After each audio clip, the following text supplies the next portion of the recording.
প্রিয় শিক্ষার্থীবৃন্দ, আমি তোমাদেরকে ষষ্ঠ শ্রেণী বাংলাদেশ ও বিশ্ব পরিচয় সম্পর্কে আজকে সপ্তম অধ্যায়ের পাঠ 1 ও 2 এই বিষয়ে ক্লাস নেব।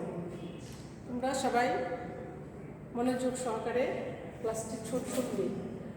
আজকের বিষয়টা হলো বাংলাদেশের অর্থনীতি। অর্থনীতি কি? একটা দেশের সার্বিক পরিস্থিতি পরিচালনার জন্য আর্থিকভাবে যে পরিচালনা করা হয়, যেভাবে পরিচালিত হয়, তাকেই বলা হয় অর্থনীতি। এখন অর্থনৈতিক জীবনধারা, বাংলাদেশের অধিকাংশ লোকই গ্রামে বাস করে, গ্রাম অঞ্চলে বাস করে। তারা কী করে? কৃষিকাজ করে। এই কৃষিকাজের উপরেই তারা ওনাদের জীবিকা নির্বাহ করে। আর শহরাঞ্চলের যে লোকজন বাস করে তারা হলো শ্রমিক, চাকরিজীবী ও ব্যবসায়ী। শ্রমিকরা মিল কারখানায় দিনমজুর, বিভিন্ন জায়গায় তারা দিনমজুর হিসেবে কাজ করে। আর চাকরিজীবী যারা গার্মেন্টস ফ্যাক্টরি, গার্মেন্টসের কাজ করে, মিল কারখানায় কাজ করে, এরা হলো চাকরিজীবী ও ব্যবসায়ী।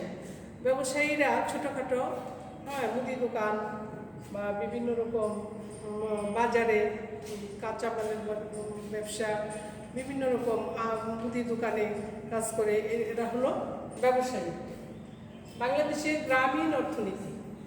বাংলাদেশের গ্রামীণ অর্থনীতিতে, গ্রামীণ অর্থনীতি বলতে আমরা কি বুঝি?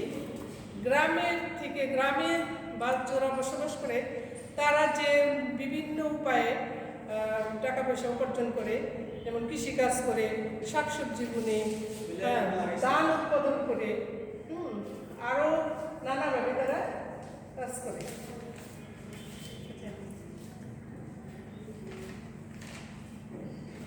বাংলাদেশের গ্রামীণ অর্থনীতি কৃষিকাজ ছাড়াও একটা অংশ, যেমন জেলে, তাঁতি, কামার, কুমার, মুদি দোকান, ছোট ছোট ব্যবসায়ী কৃষি খাতকে উন্নত করেছে। উন্নত বীজ, আধুনিক যন্ত্রপাতির মাধ্যমে সার, কীটনাশক, মানুষের শিক্ষা, স্বাস্থ্য সহ প্রভাব বিস্তার করেছে।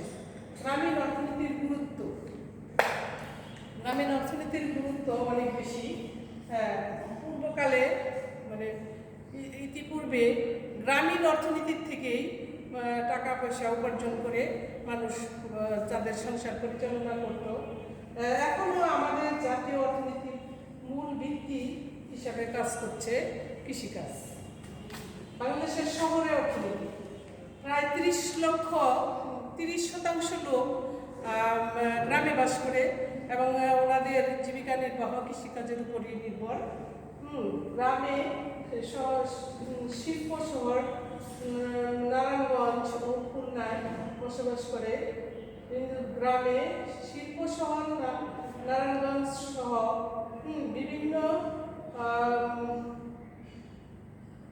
বিভিন্ন সংখ্যক মানুষ অফিস, আদালত ও শিল্প কারখানায় চাকরি, ব্যবসা বাণিজ্য, যানবাহন চালনা, দিনমজুর ও ব্যবসা, বাসাবাড়িতে সহায়তাকারী হিসাবে কাজ করছে।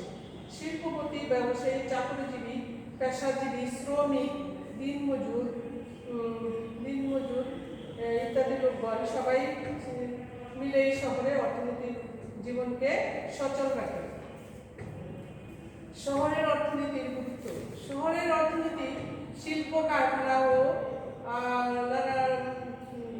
নগরায়নের ফলে আজ শহরের উপর নির্ভরশীল। লেখাপড়া, কর্মসংস্থান, চিকিৎসা শহরের উপর নির্ভরশীল। প্রতিদিন কাজ খুঁজে বহু লোক গ্রাম থেকে শহরে যাচ্ছে। ফলে জাতীয় অর্থনীতিতে শহরের অঞ্চলের ভূমিকা দিন দিন গুরুত্ব বেড়েছে। বাংলাদেশের অর্থনীতির খাতসমূহ।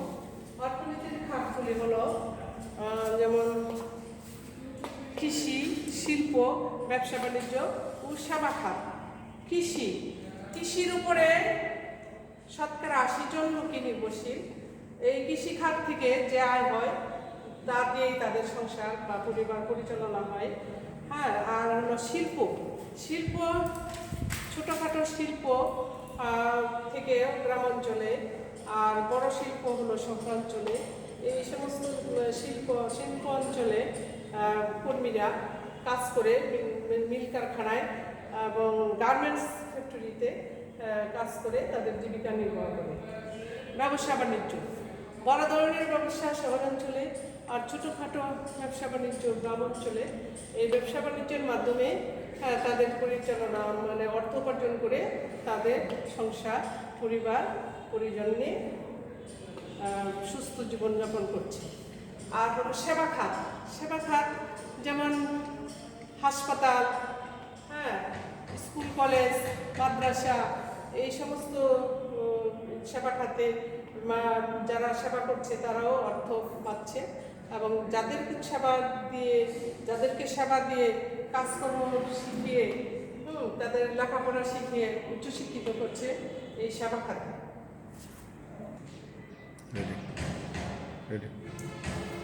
বাংলাদেশের অর্থনৈতিক উন্নয়নের পর কিছু কার্যকলাপ আছে, কিছু কাজকর্ম আছে যেগুলি উন্নয়ন করলে বাংলাদেশের উন্নয়নে টাকা পয়সা অর্থনৈতিক উন্নয়ন সম্ভব। যেমন 1 নম্বরে জনসংখ্যাকে জনসম্পদে পরিণত করা। জনসংখ্যাকে কিভাবে জনসম্পদে পরিণত করা যায় সেটাও চিন্তা করতে হবে, দীর্ঘমেয়াদী পরিকল্পনা নিতে হবে এবং তাদেরকে প্রশিক্ষণের মাধ্যমে জনসম্পদে পরিণত করতে হবে। 2, কৃষির উন্নতি। কৃষির উন্নতি কিভাবে করা যায়? পূর্বকালে 1 বিঘা জমিতে মনে করো যে 10 মণ ধান হতো, কিন্তু বর্তমানে উন্নত কৃষিকাজের কারণে, উন্নত কৃষি বীজ উন্নয়নে বিভিন্ন প্রযুক্তি ব্যবহার করে এই কৃষির উন্নতি হয়েছে এবং দেখা গেছে যে 1 বিঘা জমিতে ভালো জমি হলে প্রায় 30-40 মণ ধান হয়। এতে কৃষির উন্নতি হয়েছে। প্রাকৃতিক সম্পদের ব্যবহার। বাংলাদেশে প্রাকৃতিক সম্পদের অভাব নাই। সেই সম্পদগুলিকে আমরা সঠিকভাবে ব্যবহার করতে পারলে কৃষি সর্বক্ষেত্রেই অর্থনৈতিক উন্নয়ন সর্বক্ষেত্রেই উন্নতির আশা করা যায়। 4, শিল্পের প্রসার। শিল্প কারখানা আছে মোটামুটি, তারপরও আরও শিল্পের প্রসার করতে পারলে অর্থনৈতিক উন্নয়ন সম্ভব। 5, অবকাঠামো নির্মাণ। অবকাঠামো নির্মাণ এমন জায়গায় শিল্প কারখানা প্রস্তুত করতে হবে যেখানে লোক সমাগম বেশি, থাকা খাওয়ার সুবিধা আছে, বিভিন্ন দিক দেখে অবকাঠামোগুলি নির্মাণ করতে হবে। 6, পরিকল্পনা প্রণয়ন ও বাস্তবায়ন। সবগুলি কাজের পরিকল্পনা করতে হবে, প্রথমেই পরিকল্পনা করতে হবে এবং পরিকল্পনা অনুসারে বাস্তবায়ন করা সম্ভব, এবং যদি সম্ভব হয় তাহলে অর্থনৈতিক উন্নয়ন আরও আশা করা যায়। অর্থনৈতিক উন্নয়ন বলতে অর্থের উন্নয়ন। বাংলাদেশকে অর্থনৈতিক উন্নয়নের সম্ভাবনা। জনসমষ্টিকে জনসম্পদে পরিণত করার উপায়। জনসমষ্টিকে জনসম্পদে পরিণত করার কি উপায় অবলম্বন করা যায়? যেমন মানসম্পন্ন শিক্ষা ও কর্মসূচি শিক্ষা প্রদান। বিভিন্ন বিষয়ের উপরে ভালো করে কর্মমুখী শিক্ষা উন্নয়ন করতে হবে। কর্মমুখী শিক্ষায় একটা কাজ শিখে সে কোনোদিনও বেকার থাকবে না, একটা কাজকর্ম সে পেয়ে যাবে। প্রযুক্তিগত জ্ঞান অর্জন ও প্রয়োগ সহায়তা দান। প্রযুক্তিগত বিভিন্ন প্রযুক্তির উপরে জ্ঞান অর্জন করতে হবে। জ্ঞান অর্জনের মাধ্যমে তাদের জীবন উন্নয়ন করা সম্ভব। পেশাগত প্রশিক্ষণ দান ও দক্ষতা অর্জনে সহায়তা প্রদান। প্রত্যেকটি লোকেরই নির্দিষ্ট একটা পেশার বেছে নেওয়ার অধিকার আছে। সেই পেশা যদি প্রযুক্তিগত হয়, যদি উন্নয়নমুখী হয়, যদি দক্ষতা অর্জন করতে পারে, তাহলে তাকে অর্থনৈতিক উন্নয়নে সহায়তা দান করবে। উৎপাদনমুখী কর্মকাণ্ডের প্রশিক্ষণ প্রদান। দেশের উন্নতি উৎপাদনমুখী সম্পদের মধ্যে বিভিন্ন রকম কর্মকাণ্ডের মাধ্যমে প্রশিক্ষণ প্রদান করতে হবে। মাঝে মাঝে কৃষকদের প্রশিক্ষণ করানো হয় এবং আরও প্রশিক্ষণ করতে পারলে কৃষির উন্নয়ন সম্ভব। উৎপাদনমুখী কর্মকাণ্ডের মূলধন খাটানোর কৌশল শিক্ষাদান। উৎপাদনমুখী কর্মকাণ্ডের মধ্যে মূলধন তো অবশ্যই লাগবে। মূলধন যদি খাটানোর কৌশলটা সঠিকভাবে হয় তাহলে সেই উৎপাদনটা হবে কর্ম ও অর্থনৈতিক উন্নয়নের একটা ফল। উন্নত স্বাস্থ্য ও বাসস্থানের নিশ্চয়তা প্রদান।